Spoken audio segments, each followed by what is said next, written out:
Hello, beautiful people. It is another episode of Kit Season. I'm not going to be talking all that much because I want to just go ahead and address the elephant in the room, and it's the person in my top left corner. Brett, you were missing, and now you are no longer missing. Welcome back, Brett. Yay! Glad to be back. So you decided to go do like work and then go like visit family, which like I don't know. It sounds like you're skipping on the job if you ask me, Mhm. but The side I went job on a or the cruise. pay the bills job?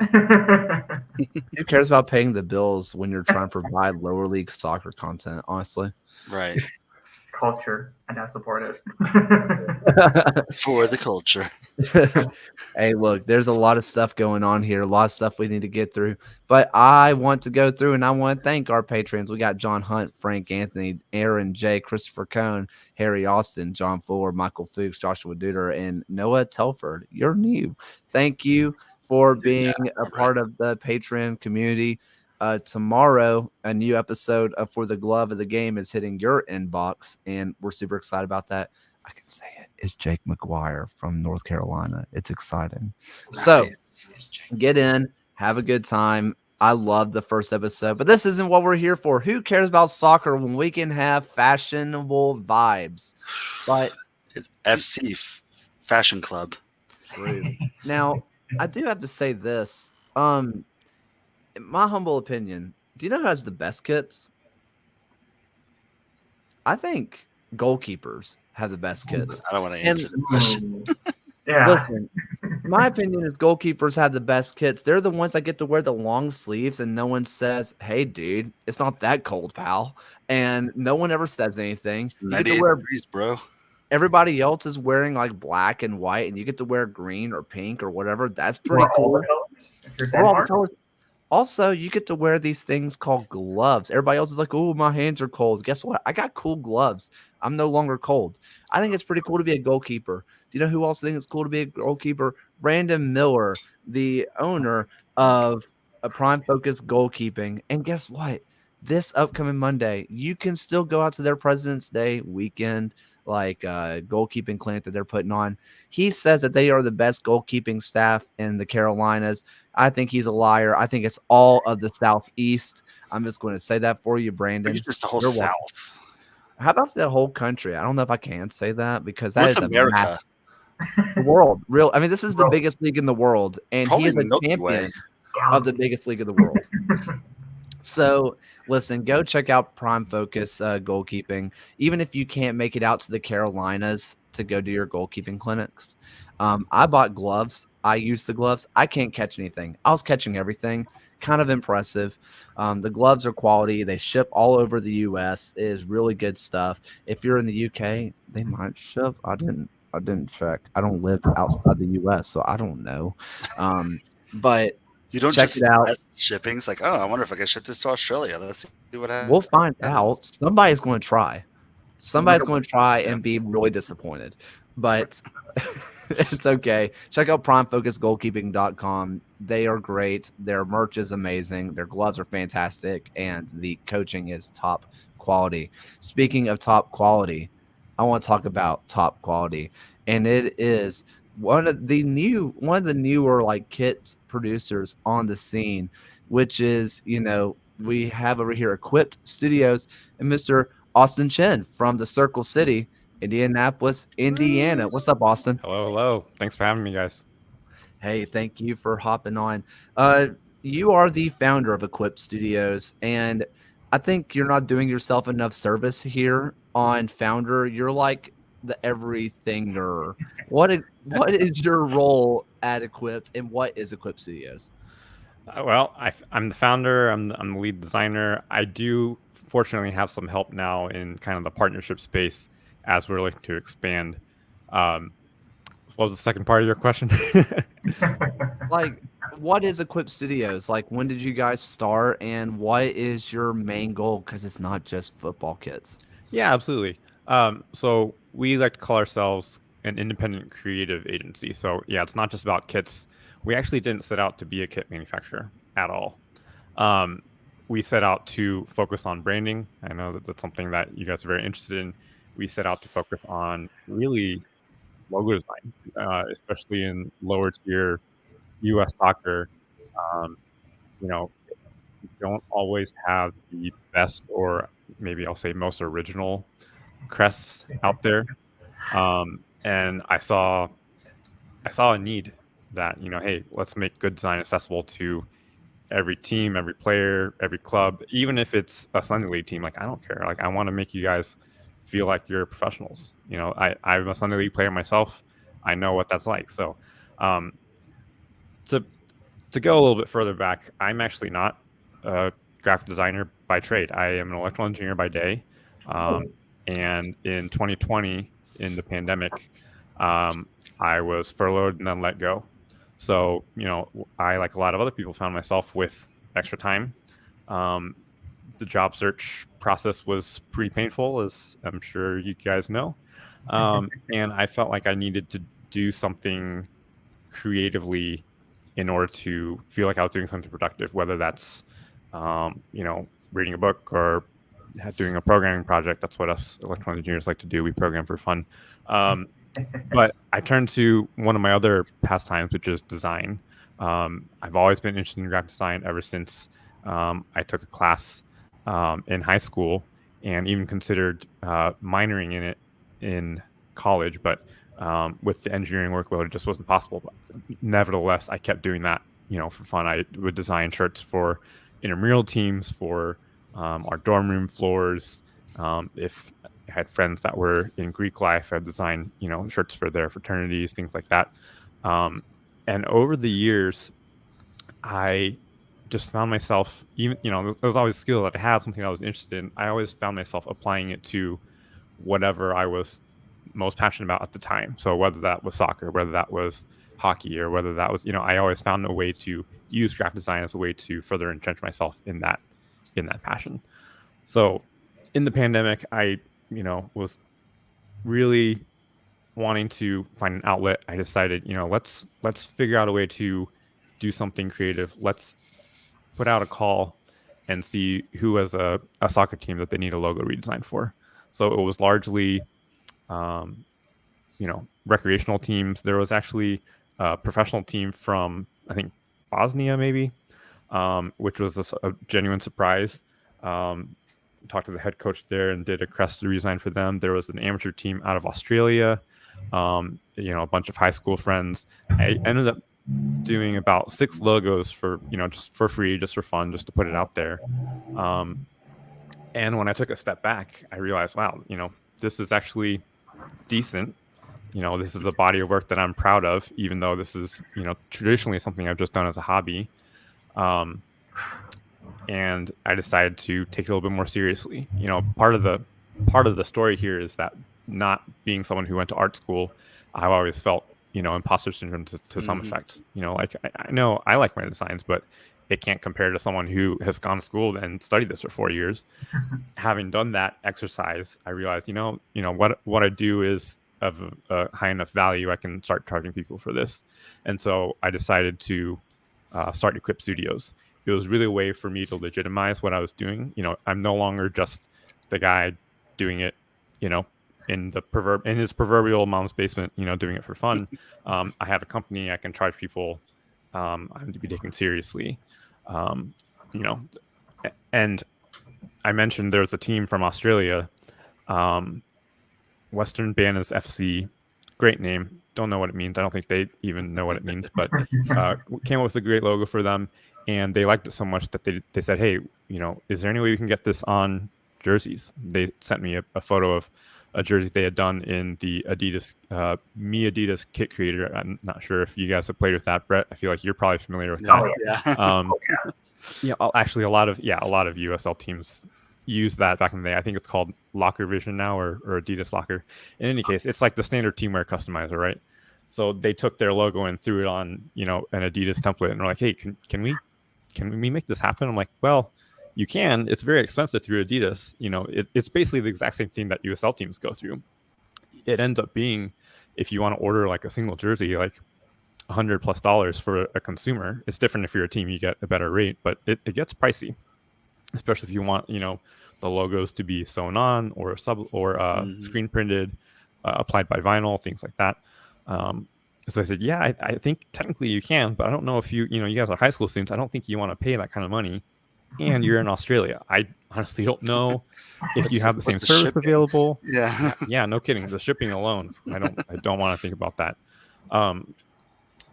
And I came to a realization that, I was in a very interesting position because as an electrical engineer, I'm used to working with factories overseas. And so I have the ability to source and find, factories that manufacture soccer jerseys. And I was like, I might actually have a way. If you are willing to bear with me, this will be an experiment, but I think I can make custom jerseys for you. And it ended up being successful. And really since then we've pivoted. I won't say pivoted away from logo design, but we're primarily known for kit design now. This is something that maybe is a tangent we can get into later too, but I also found that particularly in the pandemic, it was a lot more difficult to convince clubs, especially lower tier clubs, to spend money, a not inconsiderable amount of money, hundreds of dollars, sometimes into thousands of dollars, to do a rebrand. That's not something tangible. A jersey is something that you can hold. You can say, oh yeah, I spent money and I got this in return. So that was part of it too. The traction just made a lot more sense. So I feel like I've been rambling for quite a while, but that's kind of the genesis of Equip Studios.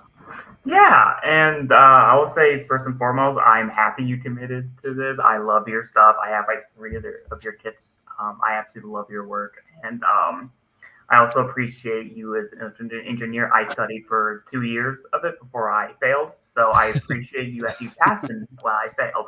So, but one of the things you touched up on was trying to be accessible for people, right? And one of the things that you recently did with your latest edition of kits, especially this one, and then the I think the home one, was it's called what did you call it? The pay as I'm trying to say it, the pay what you want model. Like I want to kind of see, because it's kind of an innovative. There's that Australian team, by the way. That's the logo I created for them. Ooh, love that.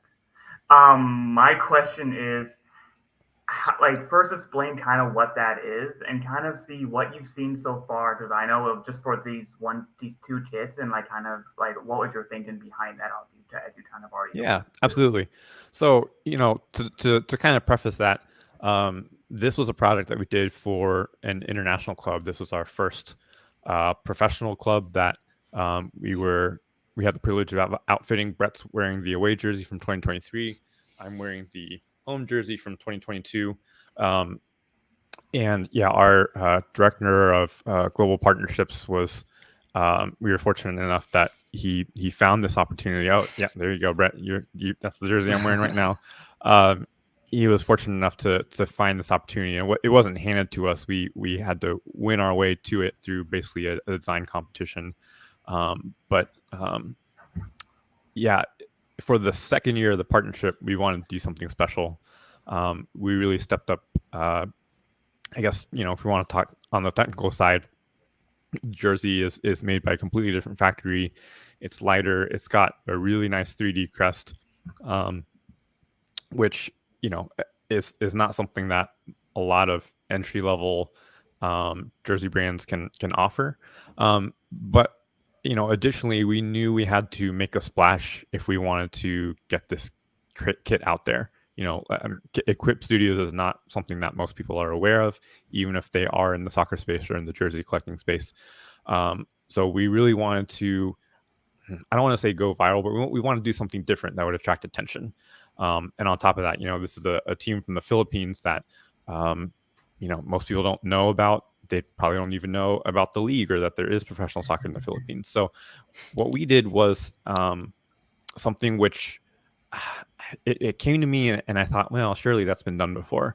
And I did some digging. I consulted some uniform experts, and it turns out this maybe was an original thought. So the idea was, you see a lot of bands or authors, they'll release a digital product, right? And they'll say, you can pay what you want for it. We came out with a new album. You can pay $10, that would be great. That's what an album usually costs. If you just want it for free, that's fine too. We would rather have you listen to it and gain fans than to, not have this out there in the world.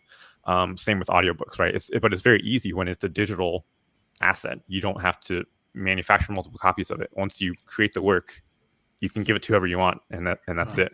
So this is a little bit radical in that we decided to take the same approach and apply it to jerseys. So it's not completely the same. There is a base cost, the minimum price, and you can go to our website right now and you can still buy the jersey that Brett has for a minimum cost of $30. Or I think we have the recommended price set to $60 or $70. That's what you would expect a kit for a lower league team, like a lot of USL teams, I think priced in the 60, 70, 80, maybe sometimes up to $90 range, depending on whether it's replica or authentic. Yeah, it's starting to go up a little. Yeah. So if you want to support the club, if you want to support Eclipse Studios, if you want to support, good design, then yeah, we'll welcome that. We appreciate the support. But, my mindset going into this was, I feel very fortunate to be doing what I'm doing, and I would rather have people be able to get their hands on this for $30 than to have someone say, you know what, $50 is a little bit too rich for me. I appreciate the design, but I'm not going to buy this and purchase it in my closet. Purchase it, have it in my closet, and have it be available for me to wear. So yeah, it ended up working out. We ended up selling all over the world. Let's see, US, Great Britain, Germany, Canada, Philippines, France, Australia, Belgium, Israel, Singapore, New Zealand, South Korea. I think I just had a jersey shipped to Hong Kong the other day, which is the first time we've done that. So, Nice. I think it really struck a chord with people, especially with, you guys saw the MLS kits just getting released this week and last week. The authentics are what, $190? Yeah. 150 Authentic without the with money. name on bag. Yeah. So it's getting out of hand, and that's not something that even if we could charge that, that's not something that we would feel comfortable doing. So we wanted to kind of subvert things a little bit, turn it on its head. Hey, get this for the cost of a t-shirt. Really, t-shirts normally cost what, $30 to $40 if you get like a nice graphic tee. So have our best product. You'll see what the quality is like, and I'd rather have people out there saying, hey, this is a great company, they do great stuff, rather than pocket a few extra dollars. We have a question from the chat from Orange and Black Soccer Cast, and it says, Austin, what are your thoughts about the lack of tall collars or fringe on modern kits? So I'm curious, how would you define fringe? I guess in terms of collars, let's just take polo collars, for example. I think, there's something to be said about, the classiness of a tall collar, of a polo collar. But, we try to keep this in mind when we designed, Brett and I think you guys too are jersey collectors, but at the end of the day, there are players that need to wear these. And we hear a lot of comments, especially, since we were designing for a team in the Philippines, as an example, they wanted something that was as light as possible, as non-distracting as possible. I think fringe would kind of fall in that category too. So, I think in recent years, you've seen a trend for anniversary kits to be kind of tone on tone. I kind of like that approach myself. We've done more muted colorways, actually for a local pickup soccer group, Broad Ripple. Brett will know what that is. That's kind of like the cultural district of Indianapolis. There's a big pickup soccer group. We did an anniversary jersey for them, and it was kind of an off-white with green accents. Green is the primary color. So there are ways to go about achieving that sort of same effect of kind of a retro or throwback kit without necessarily needing to lean on some of the older technologies. Yeah. Which I would say before our next question, I'm a little upset I did not get that Broad Ripple soccer, the away one, the 20th anniversary with a collar. I'm kind of upset I didn't buy that. So it's right up my alley. So just wanted to say we might be able to sort you out, Brett. Just hit me up. I got you. All right. Hey.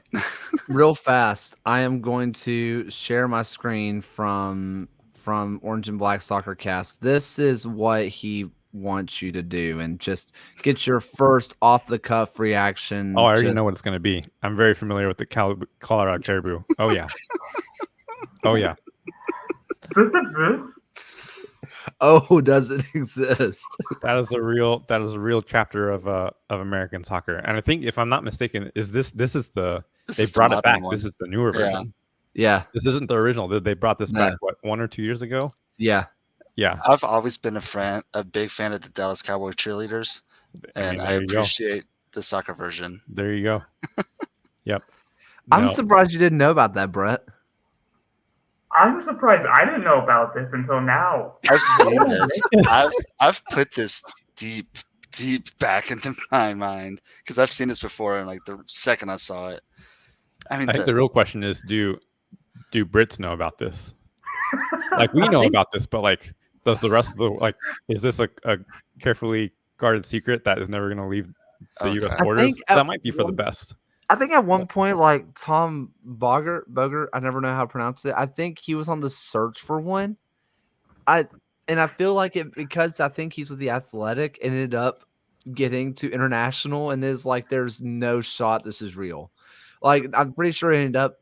I understand that you probably want to have like good relationships with people, but not our job. Like with the New England Revolution being like doing the dots, which I think the dots look cool on their Tea Party kit, but they've released the dots represent the ripples in the water that revolutionized America and what they were doing. It's like stuff like this. Let's just be honest. This is for the vibes and nothing else.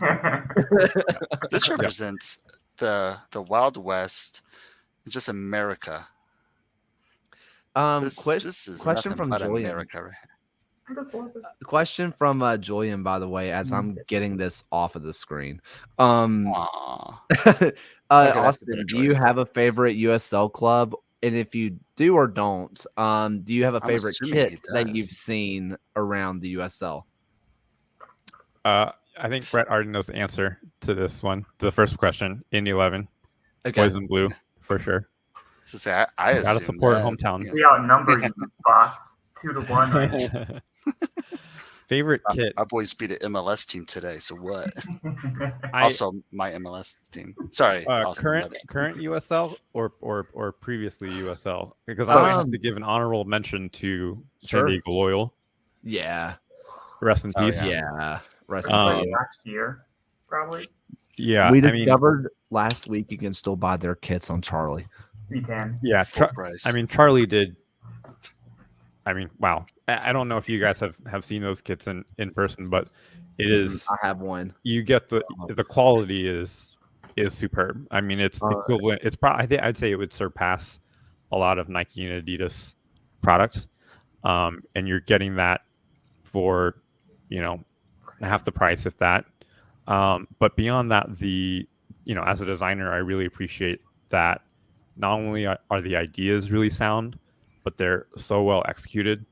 The Rocket League sponsored kit is the teal kit with the orange. It was like the gradient stripes. It's almost like a Houston Astros. It had like orange and yellow stripes across the middle, and then it had like a top graphical map texture in the back. I mean, it's just every single part of that. One.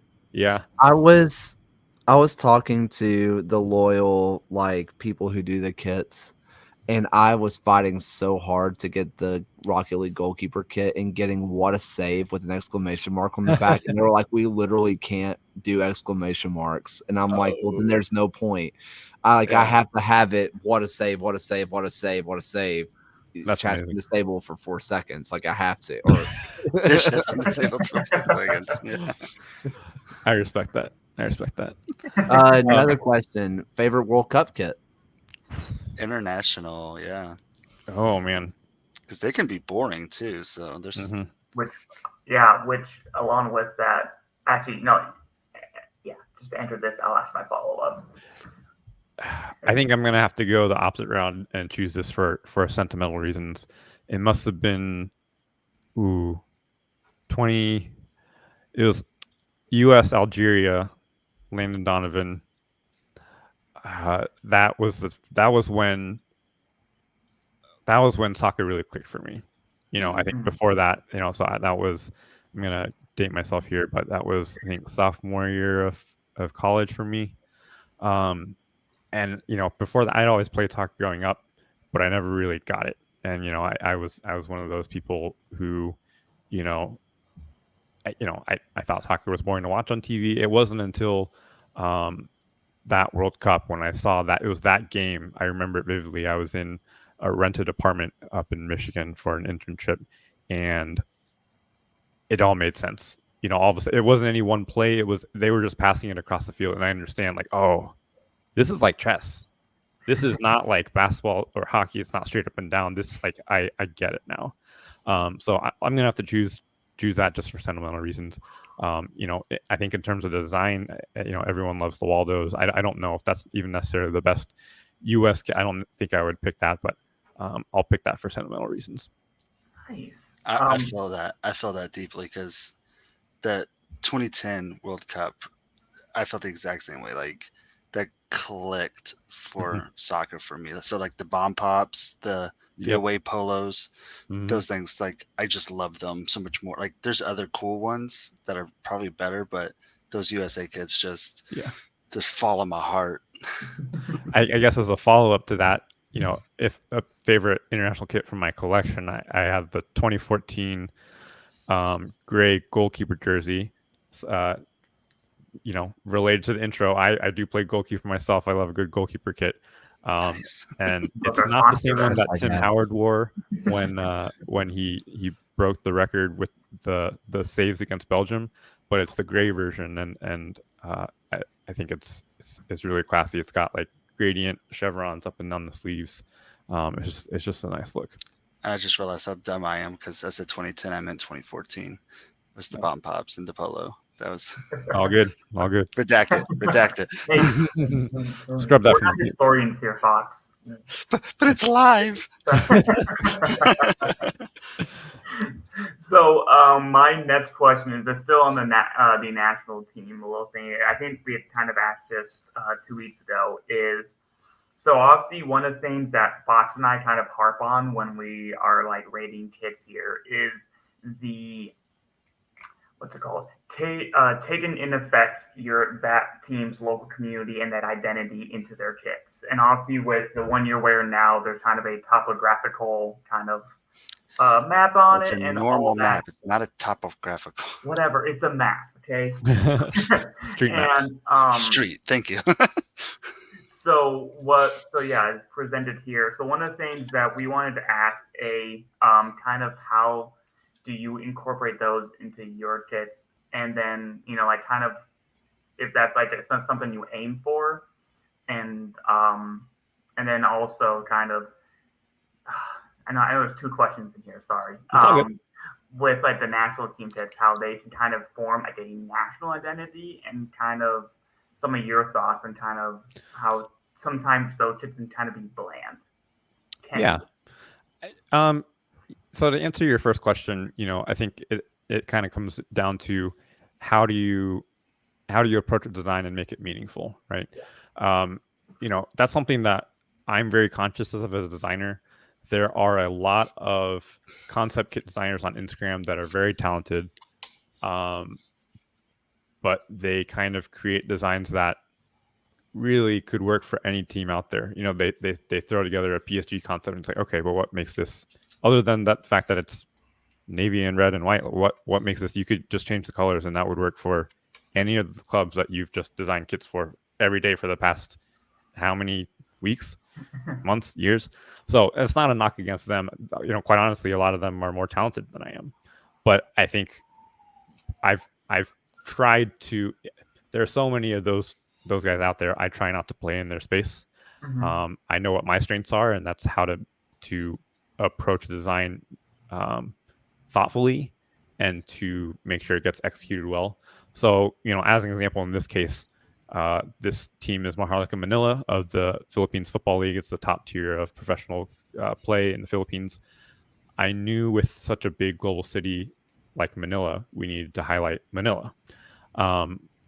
And this was unfortunately, towards, so this is what, 2022. This was towards the beginning. I think I can say that safely. Towards the beginning of the map kit trend. I think every team has done it now since.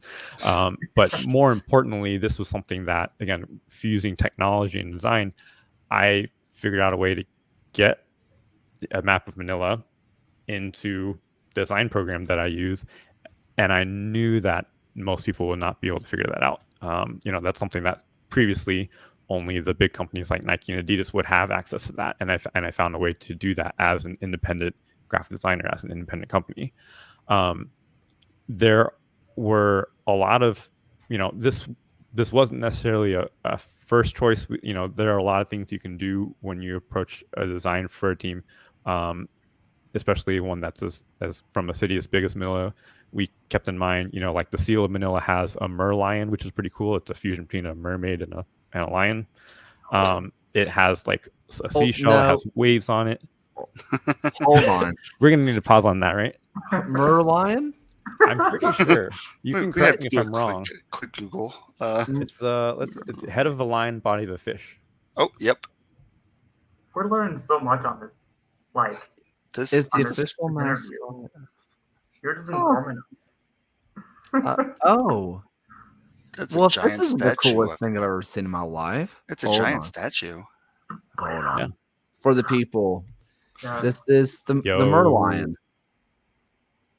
Allegedly. that's worth a visit. That's worth a visit right there. Oh, that is the merlion. I gotta see this. So beneath the merlion, in the crest of the city of Manila, are waves, and we use that for the way kit. So there are different ways you can go about it, but ultimately, like I said, this was part of the design contest, and we knew that an all black kit would really resonate. We knew that a map kit would really resonate. We did want to pander a little bit, but then beyond that, it was also very purposeful, because you'll notice in Brett's jersey too, pink and blue are the colors of the team, which is great. It's its greatest asset. Those are no other team has that aside from maybe like the Miami Use Heat the from time to time. colors. I'm sorry to interrupt. All Use the good. colors. Like, we harp on that all the time. So many Yeah. teams have amazing colors. Memphis just killed us. Yeah, I'll say it. I don't cough. I have nothing wrong. Memphis killed us because they have amazing colors that they just literally killed the colors. They did a monochrome for their Well, logo too. And sometimes a team's the colors can be a greatest strength and the greatest weakness. So we pink and blue, those are what, like printer toner colors. Like those are not colors that should be together in a normal setting, unless you have a lot of black or a lot of white around it. So we knew we wanted to make those colors shine, but we needed to do it in a way that didn't overpower the kit. So that's why you have, just two central stripes, kind of racing stripes, one in pink, one in blue here. Of course, we kind of broke that rule with the kit that Brett's wearing, and we said, you know what, screw it. We're just going to put the color everywhere. Let's make it garish. Let's make it bold. Let's make it something that you can't look away from. But, you can't really go in between. It's really one or the other. And so we were conscious of that. I think that answers the first part of your question, Brett. The second part was national team identities, having the same kit every year versus having something different every year. Or like how like the US and kind of, at least there's been an idea that their like home kits are kind of bland out there, pretty much just like a white t-shirt or sometimes, or they're very vague because they have to encompass an entire country, right? Yeah. I think it's a spectrum, right? You look at, I think Brazil maybe is the best example. They have to have a yellow top. They have to have blue shorts. The yellow top doesn't really change much. And you can argue that when it does, it's sometimes for the worse. People just want a plain yellow shirt. You can add a pattern to it. You can add, all over patterns are very in right now. We do a lot of those. What they do, Jaguar print, cheater print recently. Like, I don't know if that really landed. So there's that's kind of one extreme. On the other extreme, I think the US kind of, at least maybe for their away kits, falls in the category of not really having a distinct, I think if you ask 5 different people what their favorite away kit for the US looks like, and you'll get probably 3 or 4 different answers. So we do tend to wear white, but beyond that, is it a sash? Is it stripes? Is it stars? Is it plain? Is Denim. it Yeah, so, we and don't there's have something that somewhere in between. You have like the Frances and the Spains and things like that. I don't know. I personally think, there's something to be said about the strength of just having a single color shirt. You see a yellow shirt and it's Brazil. Yeah. You see navy or white, it's France. blue and white, baby blue, white stripes. Yep. I mean, Argentina, every time. you talk about branding, right? If you don't even need to see a logo and you know who it is, that's powerful. Mhm. And I think some countries maybe miss out on that because they're trying to do too much or they're trying to sell too much merch, and so they want to do something different every time. But if you're not building a cohesive identity, then it's short-term games versus long-term games. Yeah. If you want to have something that's recognizable, so there's a balance to be had for sure. And I think you see this a lot with some of the older teams too. Like Tottenham shirt is always white, right? So how are you going to get someone to buy a white shirt every year with a rooster on it? Like, Right. there's only so much you can do. Sometimes they miss, sometimes they hit, but there are ways to go about it. And that's part of our challenge as designers is to figure out how to make it just interesting enough, but while still respecting the identity of the club. I will say too, as Equip Studios has only been around for 3-4 years now, and so we're fortunate in that we do work with a lot of newer clubs, so we are able to kind of not be burdened by like, oh, they've worn this color for 50 years now, so like it has to be this color and you can't change anything. We are able to be a little bit more creative. We're able to pitch like, hey, I know this is a little bit out there, but what if we did this? And for the most part, their teams are receptive. I just want you to know I'm going through a massive rabbit hole right now, and I want to totally butcher Heck yeah. the name. Maharlika. Thank you. Yep. There's an American on the team named Tyler John who apparently played for the Seattle Sounders. Yes, sir. He was an indoor soccer player, I think, if I'm not mistaken. And I am through such a rabbit hole right now, and I'm really listening, but I'm so intrigued at just random Tyler John, that's not a real name. That's an American name. That's the most American name. He's in witness protection. Like, some questions. So the founder of Maharlika Manila is a former Philippines national team player. Yeah. He lives in California. He lives in LA. I went and visited him with Jason. Brett, you might know him. Yeah, he's our director of global partnerships. And yeah, I mean he's very in tune with the American soccer landscape, and was able to find a professional indoor soccer player, I think MASL maybe, that he thought would excel in the Philippines. And I don't think he was the top scorer, but he was maybe like the second or third top goal scorer in their domestic cup campaign in 2023. So the bet paid off. Excellent pickup. Yeah. Good. I have some quick questions. This one from the chat, which this is a two-parter for me. Which company makes the best feeling jerseys? Nike, Adidas, Hummel, Charlie, etc. Yourself. But also follow up on that, and this is something we asked Hummel as well. When you're looking for a material, obviously you want to make it as affordable as you can. You said it earlier, that's something that you do, pay as you can, like do what you can. How do you balance cheap garbage and getting out a quality product? Yeah, high quality, low price. Yeah, I'll answer your second question first because I think it's maybe a little bit easier.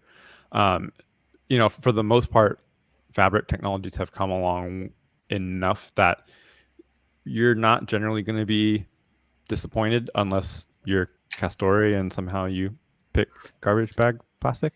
But for the most part, we haven't had issues with picking a material that is going to not perform.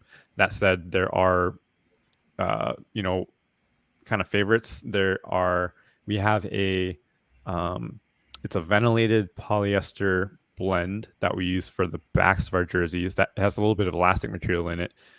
I was really shocked when I got this. It actually feels cool to the touch. Like you can be indoors and you put your hand on it and it feels cool. And I thought I was imagining at first, but no, something about that specific blend just picks up, that coolness, and even before you wear it, it feels like you're getting a little bit of cooling before you step onto the pitch. So in terms of how to avoid beyond materials, we do mostly sublimation, and that is it is affordable, but it also is usually the best choice for our clients because they are we do a lot of rec league teams, Sunday league teams, but also if you're in a really hot environment and you need to wash your jerseys a lot. We just had this request actually from a team from California. They're like, "Hey, we're gonna be washing these jerseys a lot. Is this gonna stay put?" And yeah, if you're not using a vinyl transfer, or if you're not having a fancier badge that gets applied by heat transfer, then you're not going to have any issues. These are going to stay. The color's not going to fade. The colors aren't even going to run. You can wash them with whites or darks. They're going to stay put because the ink is basically baked into the fabric. So that's one thing that we do that is kind of the best of both worlds. It's affordable and it is more durable. I know you'd focus on materials, but I think that's important to point out. Of course, when it's necessary or when it does provide value, like with the Maharlika kits, like what Brett's wearing, we really want that badge to stand out. They have a really unique crest. There's a texture in the middle, which is like a native pattern. So we do make sure I think we tested those to it's like 5 dry cycles at like 300 degrees. There are standards that you can test to make sure everything stays the way you want it to. So to answer the first question that you had, I think it was what company makes the best feeling jerseys. It's really hard to top. Nike and Adidas put so much time and effort and money into just innovation. They're constantly coming up with the next generation of materials. It's tricky because we don't wear jerseys the same way that players wear jerseys, right? Even if we wear them to run or to work out, we are not working or running at the same rate as the Kylian Mbappe's, the Lionel Messi. Maybe you don't. Sounds I'm built like you're not giving enough effort. So with a caveat, I'll say, Adidas, I really do enjoy what they do with their authentic jerseys. The blend of fabrics is usually right between the front and the back. It just feels high tech.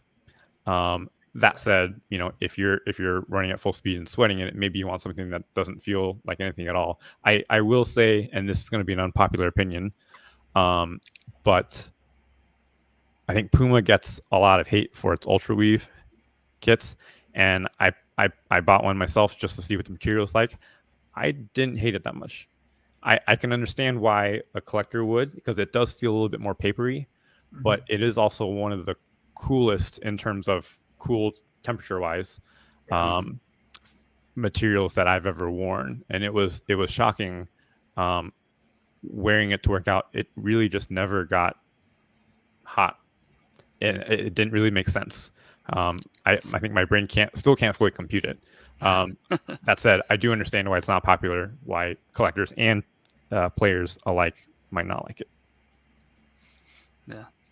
I'm actually going to shoot you with a question that Smith Video Production posted. Sure. So do you have like a wish list of like maybe like a USL team or any other like USL team, like, oh, they had this sick badge, like I wish I could make their kits, or like you're like just designing kits for your favorite team and stuff like that? Like, who's your team that you would shoot that shot? Yeah.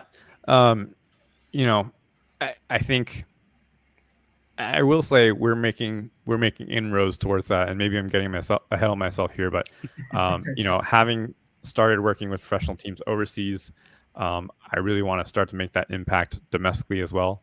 And we just signed our first UPSL team, and those jerseys will be coming out in a month's time. So it's not quite USL, but we're making our way there. You know, I think you could see from Brett's reaction. I have come out with a few jersey concepts for the Indy 11. Those were well received by fans, but you know, they have a really good designer base already, and you know, I don't think that's going to be happening anytime soon. And also being a championship team, that's going to be more difficult. So you know, I think we want to kind of make our way through the ranks, you know, UPSL, maybe NPSL as well, up to League Two. I think we can earn our way up through promotion. I want to. Oh, sorry. Go ahead. No, so I live outside of St. Louis. There's a USL League Two team that I'm gonna try to like tag you both because they're with a certain company right now and their kits are literally just a t-shirt. So yeah, that's unfortunate. Yeah. There is something to be said about, you know, having a partnership with a big brand like a Nike and Adidas, even if it's just a plain shirt. You know, there is a certain cachet to that, and you know, again, being a player myself, I get it. I tell my clients all the time, if you can get a, you know, Nike teamwear at the same price, then go for it. You know, that's going to look cool. Of course it is. But you know, if you want something bespoke that's designed purposefully, that's going to be different than what anyone else has, then you know, I'm here for you. That's always the thing that, and I always have to kind of remind people of this. Yeah, we talked about this before when we talked to Mark Crosby from Hummel. Like, while soccer people will look at Hummel and say, heck yeah, like 100+ years, they've been doing it forever. The designs are incredible. They are as close to home as they get. People who are not soccer fans see the swoosh and the 3 stripes and get very excited. They know, because people have their brands. Brand recognition. Yeah. And like, I know, like when Legion signed over to Hummel, I was very excited. But there were lots of comments that were like, what about Nike though? It's like, we've been wearing a white t-shirt. Get away from Nike. I don't care. Also not knowing that, you know, sometimes you have to pay, teams have to pay at cost for Nike versus, you know, if you're with a Hummel or a Charlie, like you might be getting those kits essentially for free and you get better retail and you get better, you know, you're going to get a better deal versus just being another team that picks something from a catalog from them. Which leads me to my personal last question. If they have any, we'll go from there. When you're trying to not just build domestically, like you mentioned, you signed with the UPSL team. Big congratulations. That should be coming out mid-March. Yeah, I think in a month and a week, maybe. Perfect. So with that, how do you market yourself to teams? Because like that is such a big part. Like it's never just going to happen on your own. Nobody's just going to come knocking at your door and say, hey man, we just happened to see someone in our town with your esports logo, or we just so happened to see this. You have to go knocking on their door. How do you go about that season? Yeah, we love kid season. Which, hey, that'd be cool. Actually, I do know some of you directors of content are watching this. You're my DMs. What's up? That was really directed at one person. I love you. But I like, you know, how do you go and like bang on the doors without coming off as whiny, beggy, and being fully professional while being like, yo, you want me? Yeah, that's a great question. You know, especially being an independent brand, it's definitely a struggle. Everyone knows Nike and Adidas and Puma and Charlie and Hummel, and we're not one of those brands. I mean, even if you think about smaller brands than that here in the U.S., everybody knows Icarus. Some people might know Stimulus, some people might know Inaria, but really, it's if you're cool, Icarus is still indie enough, but they're big enough that, you know, they take a lot of the market share. I think the biggest thing I focused on is being thankful to be in a position to be doing this at all. And then also knowing that it's going to be a slow build. A bulk of our work is still recreational or Sunday league teams. And I still get a lot of enjoyment out of that because, again, I'm a Sunday league player myself. I know it's important to have kits that make you look good and feel good when you're on the pitch, even if you might not play that well.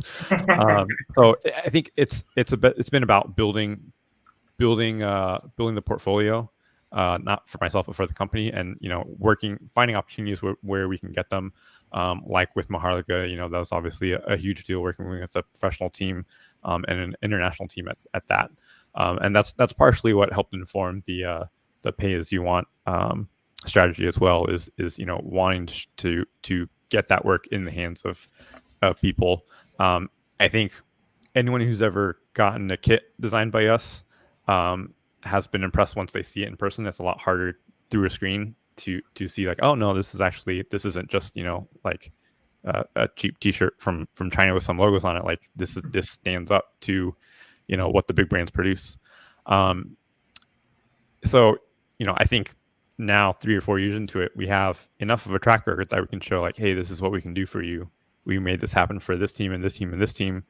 Here are all the designs that we've been able to come up with. You guys were kind enough to share some of those on the screen. Like I think those kind of speak for themselves too. We are not copying any designs from Nike or Adidas or anybody else. We are coming up with our original stuff, and we can do that for you as well.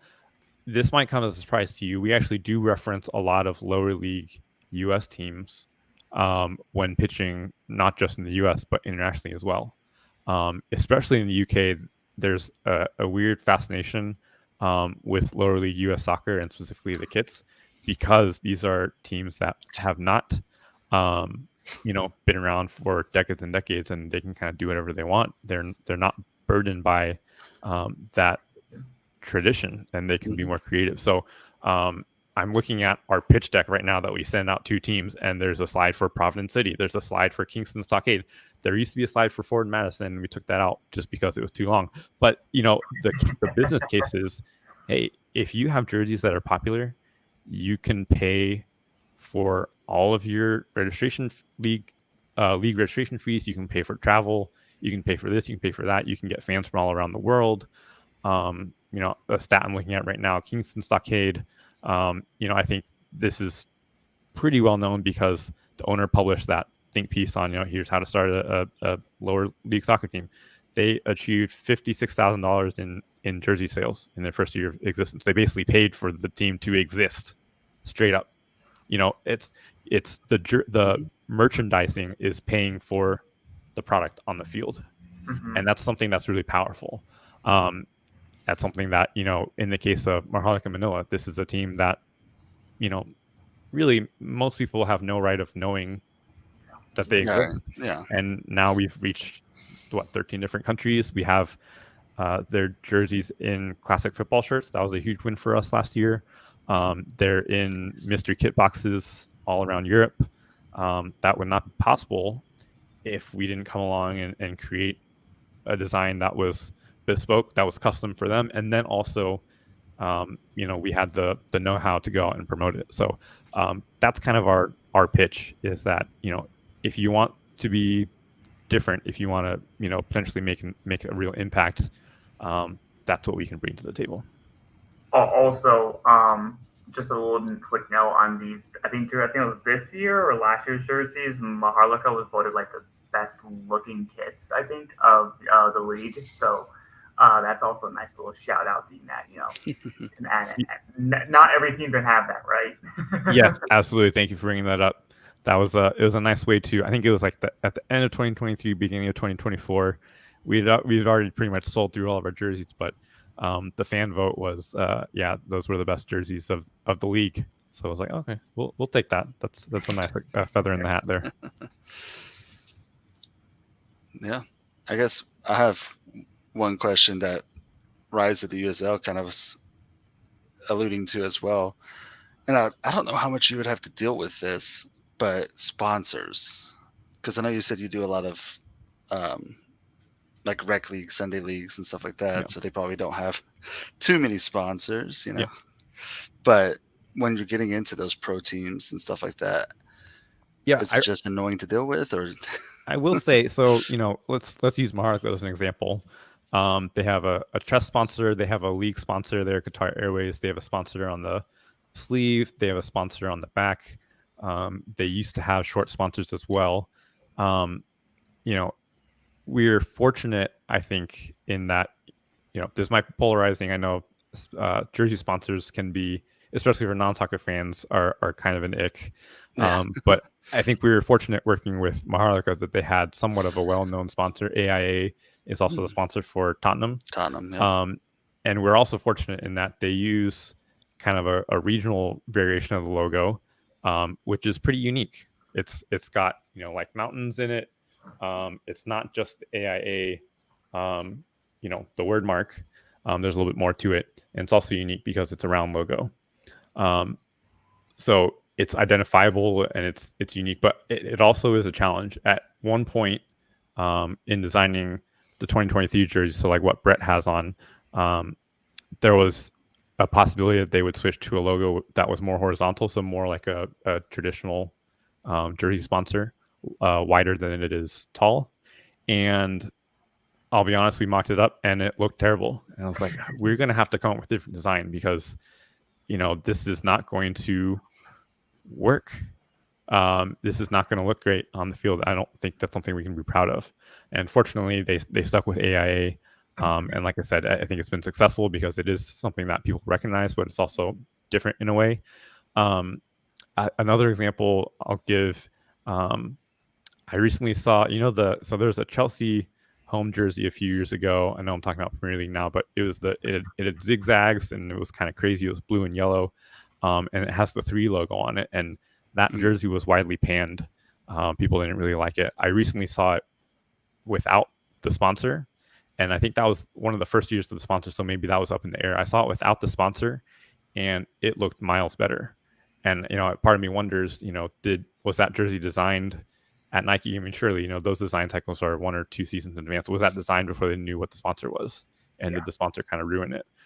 So yeah, definitely it's tough as a designer when that's out of your control, but you do kind of try to advise your club on that. Like, hey, there are consequences, there are implications if you do, change a sponsor, if you put a sponsor here versus there. So that's, again, something where that, fortunately, as kit collectors and as people who are passionate about them, I think we're able to advise them on. And yes, that Chelsea is absolutely too greedy for that. I want to go ahead and just give a little quick shout out to the USL Show kit. The USL Show kit is coming out, the Splatter kit. Hey, this one's a really fun one, as we always do here at the USL Show. 100% of our proceeds go to charity. We don't see a penny of it. Would it make things easier on us if we saw it, the penny of it? Yes. At least don't one. like No, I mean, no. Altruism. Yeah, this is where, just be honest. Yes, it would make life a little bit easy because, hey, you guys show up and you show out and you buy and we appreciate you. But it also helps us know that we are giving it to a good cause. So we are going to Backyard Footy, which is owned or kind of ran by Hugh Roberts, which if you don't know, he is the highest minutes getter in USL history. He has the most minutes in league history. And he is the one that runs this. Still playing, still an absolute dog on the pitch, but he's also giving back with Backyard Footy, which is giving food and lots of different necessities to areas and people in need, which, hey, if we do what we did last time with the Carter Payne Fund, which judging by the amount of love that this kid is already getting, we're already looking to well surpass this. Last time we were able to donate $350 to the Carter Payne Fund down at South Georgia Tormenta. I would love to double that. And so if we can get, enough money to really make a difference in kids' lives and people's lives, we would love for you to be a part of that process. And there's a collar on it.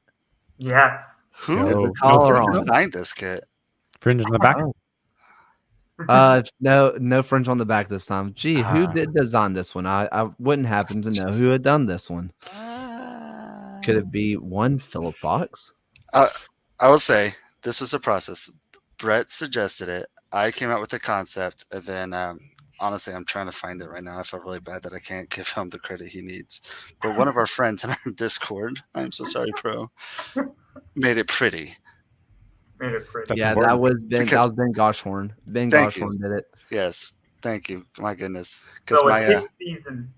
yeah. So this collaboration. is a community kit, Yeah. but my Canvas skills didn't translate as well as I would like. Better than mine. So. Yeah, right. Shout out to Olive and York. Respect Love what they're Olive. doing. Oh yeah. Yeah. Love them. It's crazy the vast amount of designs that they put out into the world. It's And for charity too. Crazy. So, like, half of them too. They did our new logo. They did both of our kits, and look. Hey, listen. I don't know if you're in the hockey jersey game business yet, Yeah. but apparently Olive and York is. So, hey, jump on that one next. good stuff. 'Cause, Been doing more. We've done quite a few esports jerseys. I think I just got asked to do a rugby jersey. So Oh, yeah. nice. Done a rugby few jersey. baseball, softball. Pickleball. oh man, a USL actually, show baseball pickleball. jersey would Dude, go give me that. crazy. I don't Which care one? if this is a soccer show. I love a good baseball jersey. Yeah, It has like to be baseball better. jerseys. It has to be better than what Fanatics is doing right now. Oh gosh. What, Yeah. sideways? Sorry. Did you I don't know how I'm a big baseball guy. It seems like you've seen this, Austin Fox. Have you seen the new baseball jerseys? Is it from Fanatics themselves? 'Cause So if yes, it's so produced by- basically I try not to talk so- trash about companies, but if it's printed or made by Fanatics, it is incorrect. Yep. so wait for my USL show Speedo. Yeah, Michael, I don't know if that one's happening. That one's the collector edition coming down the line.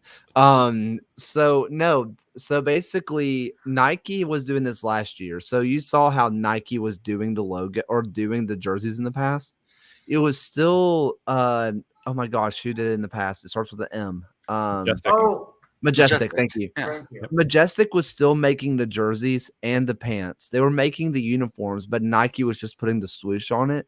Well, Majestic was bought out by Fanatics, and now Fanatics is making everything, and Nike's just do putting that. their logo on it, Yeah. and it looks horrible. I'm going to do some quick producing, and I'm going to find that real fast because it Same is with the NHL. horrid. The NHL, I've heard similar complaints. The NHL is going to be even worse because it's Fanatics branded. It's not even Nike branded. Yeah. Yep. As I say, like, Next year I think it starts. I am dreading that. because Fanatics.